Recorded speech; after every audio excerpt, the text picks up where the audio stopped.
मानव जन्म फिर कब तो पाएगा, मोक्ष की बातें भी फिर कब तू सुन पाएगा।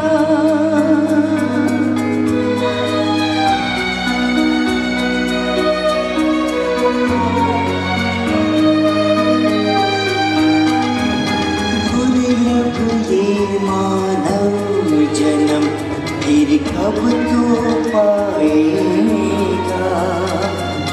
मोक्ष की बातें भी फिर कब तो सुन पाएगा। जिंदगी की हर घड़ी में हीर प्रगटा दे, तो भगत बस आज ही तू स्थान मेरा ले, तू स्थान मेरा ले, तू स्थान मेरा ले, तू स्थान मेरा ले, भगत तू स्थान मेरा ले।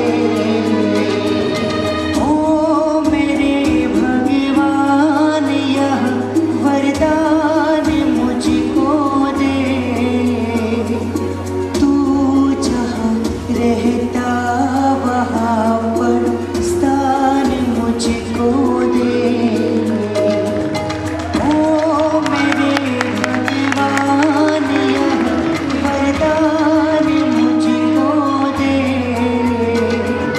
तू जहाँ रहता वहाँ पर मुझको दे, तू स्थान मुझको दे, तू स्थान मुझको दे, तू स्थान मुझको दे।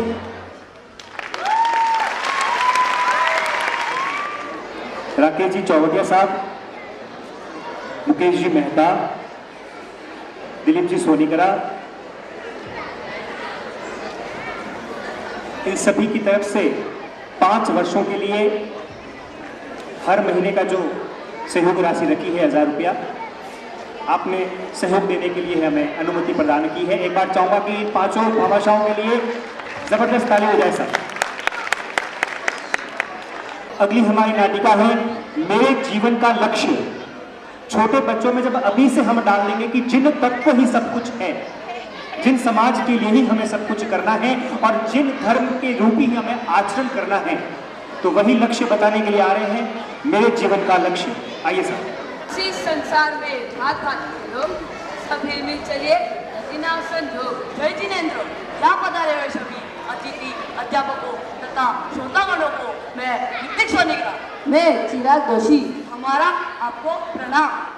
ऋतिक सच ही तो कहा है, इस संसार में भांत भांत के लोग और उनकी अलग अलग चॉइस।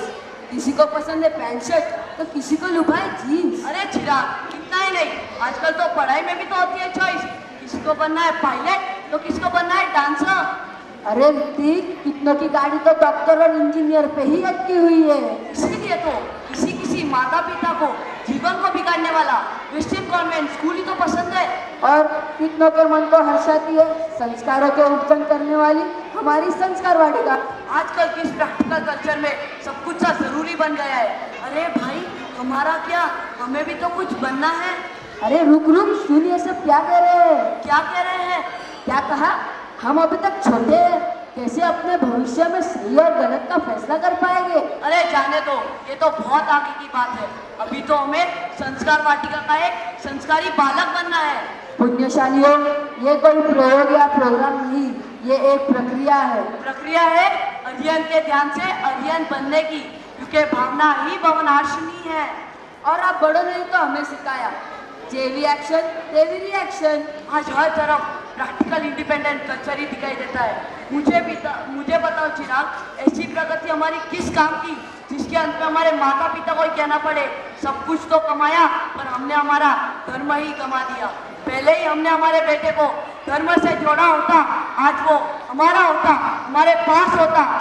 यह सब कुछ तभी संभव है जब हमें धर्म से लगा होगा, और यही धर्म की सिंचाई हमारा संस्कार वाटिका में होती है। सच कहता है, संस्कार वाटिका के माध्यम से ही तो हमने हमारे दिन शासन की ममता को जाना है, जैनत्व को समझा है, कानून अपक्षता, संतों की वाणी, सबसे जरूरी इस कर्म सत्ता के इस खेल को जाना है। हमें तारने वाले इस नमस्कार मंत्र की महिमा को भी हमने यहीं पर तो पहचाना है। आज भले ही हर तरफ करियर की बात करें, और कैरेक्टर उसका क्या, करियर तभी मायने रखेगा जब उसका कैरेक्टर सलामत रहेगा।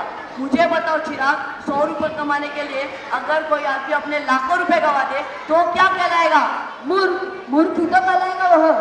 ठीक उसी तरह 100 रुपए वाला अगर अपने करियर के लिए अपना अमूल्य ऐसा कैरेक्टर गवा दे तो क्या कहलाएगा? तो वो कौन? बोलिए, आप भी तो कुछ बोलिए।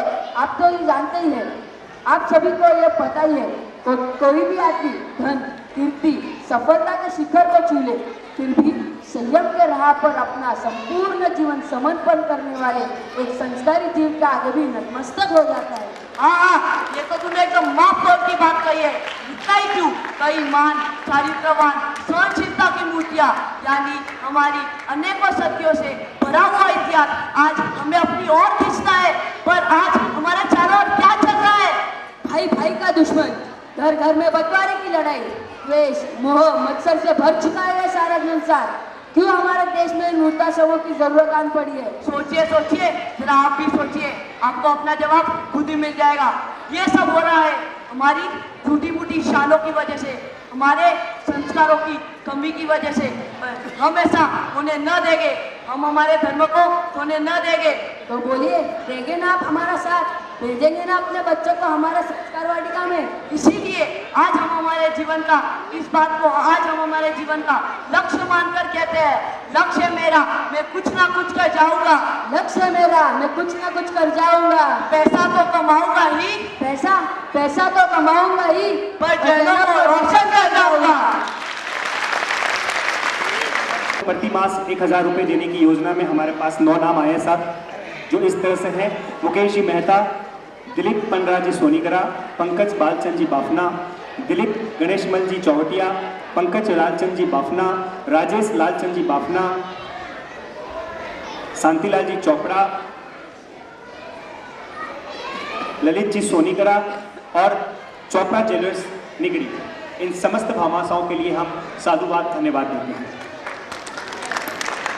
विजय साहब, आप समस्त ऑडियंस से मैं एक सवाल पूछना चाहूंगा कि हर व्यक्ति का प्रथम गुरु कौन होता है? आवाज आनी चाहिए मुझे। मां। बहुत ही सुंदर बात। मां हर व्यक्ति का प्रथम गुरु होता है। एक छोटी सी कहानी आपको सुनाना चाहता हूं, क्योंकि अगली जो हमारी नाटिका है वह मां पर ही आधारित है।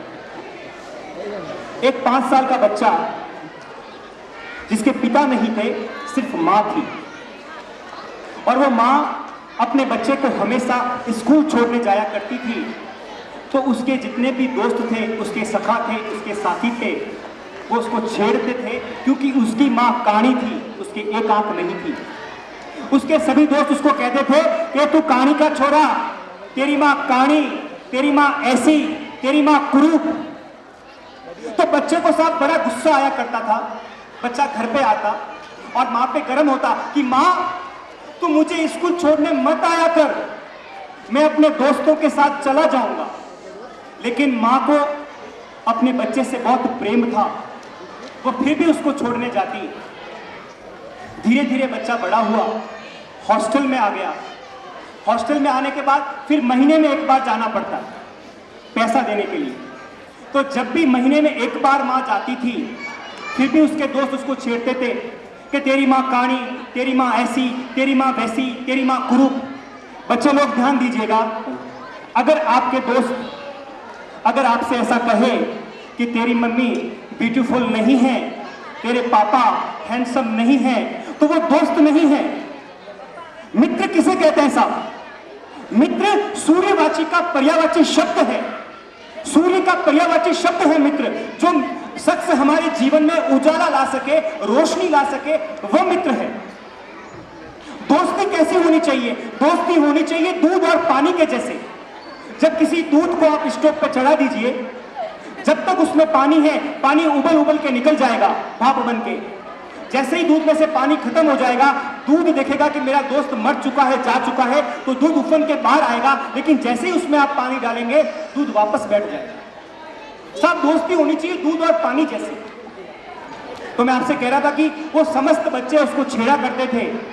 धीरे धीरे वो बच्चा बड़ा हुआ और कुदरत ने उसको कलेक्टर बना लिया और वो एक प्रेम विवाह कर कर कहीं पे शिफ्ट हो गया और अपनी मां से उसने नाता तोड़ दिया। कुछ सालों बाद उसकी मां को पता पड़ता है। मां ढूंढती उस बच्चे के घर पे जाती है और बेल बजाती है और देखती है कि एक सुंदर सी लड़की बाहर आती है। मां समझ जाती है कि ये मेरी पुत्र वधू है और उस औरत से कहती है कि जा तेरे पति को बाहर भेज, कोई पुराने परिचित मिलने आए हैं। कलेक्टर साहब बाहर आते हैं और मां को देखते हैं और कहते हैं कि पत्नी तू अंदर जा, ये कोई मेरे मिलने वाले नहीं है। और मां से कहते हैं कि तू मां वापस आ गई, मैं हर महीने तेरे लिए खर्चे के लिए पैसे भेजा करता हूं, क्या वो काफी नहीं है? अब तो मेरा पीछा छोड़ दे। मां अपने बच्चे को देख के वहां से निकल जाती है। 4 दिन बाद उसकी मृत्यु हो जाती है और किसी को, कलेक्टर साहब को कोई समाचार देता है कि भाई आपकी मां मर चुकी है। कलेक्टर आता है और वहां पे बैठता है। एक पड़ोसी उसे एक लिफाफा लाके देता है। उस लिफाफे में एक लेटर होता है और पैसों का बंडल होता है। और लेटर खोल के जब कलेक्टर पढ़ता है तो मां कहती है कि बेटा, जो तू मुझे पैसा भेजा करता था ना, वो सब यहाँ पर इकट्ठा किया हुआ है, तेरे बच्चों को चॉकलेट और मिठाई खरीद के खिला देना। लेकिन तू कहा करता था ना कि मां तू कहानी है, तू कुरूप है, तू सुन कि मैं कहानी कैसे हूं। जब तू पैदा हुआ था तब तू अंधा था, बिल्कुल ब्लाइंड था तू। तब डॉक्टर ने कहा कि अगर इसके आप आंखें लगाना चाहते हैं तो 5 लाख रुपए हमें दे दीजिए। लेकिन हम तो गरीब थे, हमारे पास कहां से पैसे आए। मैं डॉक्टर के पास गई, मैं गिड़गिड़ाई कि मेरे लाल के कम से कम आंखें लगा दो, चाहे मेरे प्राण हो लेकिन मेरे लाल के आंखें लगा दो। तब डॉक्टर ने कहा कि आप कोई हमें 2 बड़ी आंखें दे दो, हम इसे बच्चे की आंखें लगा देंगे। तो हमारे पास कहां से थी आंखें? तब तेरे बाप ने दाई आंख दी थी और मैंने बाई आंख दी थी। जब तेरे पिता ने दाई आंख दी, जब उनकी आंख निकाली तो साहब उनको टीटीनेस हो गया और वो मर गए और मैं काणी हो गई। अब कलेक्टर उस लेटर को देख के रोता है साहब। मैं तो ये कहता हूं कि पेरेंट्स जो होते हैं वो अपना मैक्सिमम हमें दे देते हैं। हमारे पेरेंट्स हमें अपना मैक्सिमम दे देते हैं। ये जरूरी नहीं है कि वो हमें कोई दुकान लेके दें, कोई बिल्डिंग बना के दें। कोई कहे कि मेरे पापा ने मेरे लिए फ्लैट नहीं छोड़ा, कोई कहे कि मेरे पापा ने मेरे लिए दुकान नहीं छोड़ी, तो मैं साफ कहूंगा गलत है ये। क्योंकि हमारे पेरेंट्स हमें बड़ा करके इस लायक बना लेते हैं, उसमें वो अपना मैक्सिमम हमें दे देते हैं। मां के ऊपर सिर्फ इतना ही कहना चाहूंगा कि धरती से धीरज धन लेकर, धरती कितनी धीरज है साहब, आप उस पर खड्डा खोद लीजिए, कुछ भी बना लीजिए, मना नहीं करती। वैसी ही मां होती है कि धरती से धीरज धन लेकर अंबर से ले ऊंचाई, पवन से शीतलता लेकर अंबर से ले गहराई, उस ऊपर बैठे विधाता ने फुर्सत से जो मूर्त बनाई, फिर खुद सरस्वती ने उसको आके नाम दिया, वो है मां, वो है मां। उसकी गोदी ऐसी शीतल मानो कल्प वृक्ष की छाया हो, उसकी गोदी ऐसी शीतल मानो कल्प वृक्ष की छाया हो। साथ